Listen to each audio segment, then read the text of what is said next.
Hold on. Oh, that's okay. All right, hold on. Let's see. Can you see us now? Yes. Okay, great. Hi. Okay, well, I just want to introduce you to some of the members of the PCAD SOI group.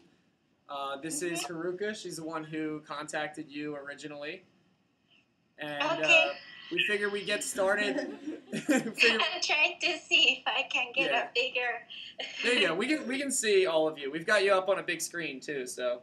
Oh, no, I can't see Haruka. Oh, you can't see her? No. Hold on, let me move this back. Can you see her now? No. Oh, maybe because it's my iPad camera. It's narrow. Okay. So if you turn it sideways, you'll be sideways, but we won't be? Yeah, maybe. Yeah, I guess not.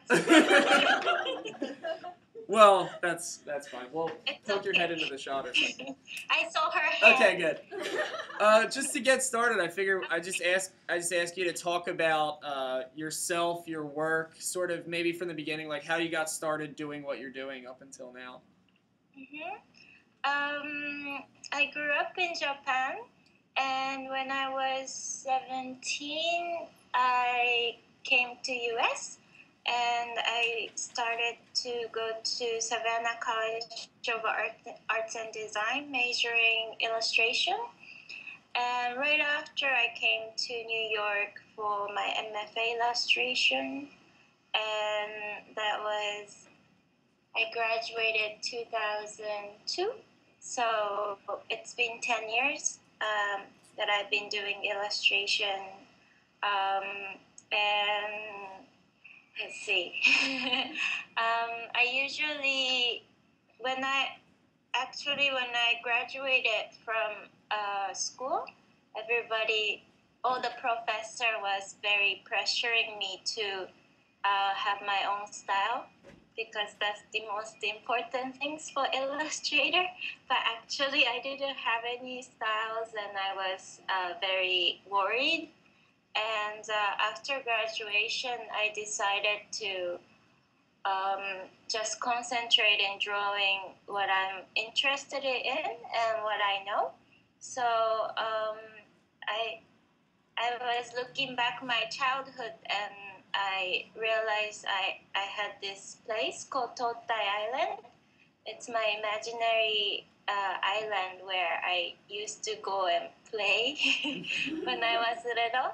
And I remember a few characters or a few imaginary friends that I had. So I decided to start from there and start drawing my imaginary friends and what they do in daily lives, what they like, or and made island as a core of my imagination, and decided to expand it by adding different stories, adding different characters, and making them interact. So that's how my illustration and art world kind of expanded. But I always have, like, all of my world is happening in this Totai Island. So that's like a tying part. Yeah. Since you developed this style that involved characters that you sort of made up, when you get hired for different jobs, do you find people willing, like, do they want you to kind of work within that world that you've created, or do you sort of branch out from that?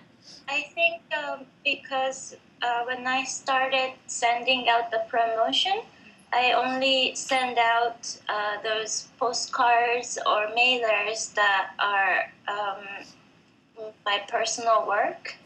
So I think the clients hire me because of seeing those images. So it's kind of easier for me to, like, keep going as it is.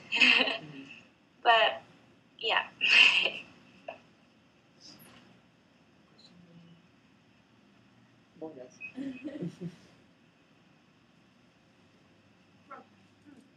We got a question. How did you get started in your embroidery work? Yeah. Hmm? Did you hear? Your embroidery work. How did that get started? Oh, embroidery. After graduating, I was doing illustration, but also doing gallery works. And one of my first group show was, the theme was cute and scary. So I made this installation. It looks like a grandma's living room wall. And I wanted to have like a cozy feeling, but actually she embroiders these crazy images. And so like playing off with cute, like cozy and scary. So because of that installation, I started to be into embroidery. But for editorial illustration, I haven't really used the embroidery much because it takes really long time. So usually when I do embroidery, it's for like a exhibition or like an installation. Or I actually did 2 editorial embroidery pieces, but they gave me more or less 2 or 3 weeks to finish. So yeah, that's the only 2. Have you had a situation where someone asked for like the embroidery and you had to tell them no because of the deadline? Yeah, I did. And the one of the illustration that I did, they asked me, and then they asked me how long it'll take, and I gave them probably 2 weeks, and they kind of agree on having the deadline longer. So I think you can negotiate if you do embroideries. When you're doing stuff for galleries, even besides, even if you're doing stuff for like a gallery that is in your other style, like, drawing and that kind of stuff, like the color stuff, do you find yourself taking a different approach than you would to an editorial piece if it's something a little more personal, or? Editorial piece, it's definitely, there is an influence from other people because I work with the art director and illustrating an article or a story.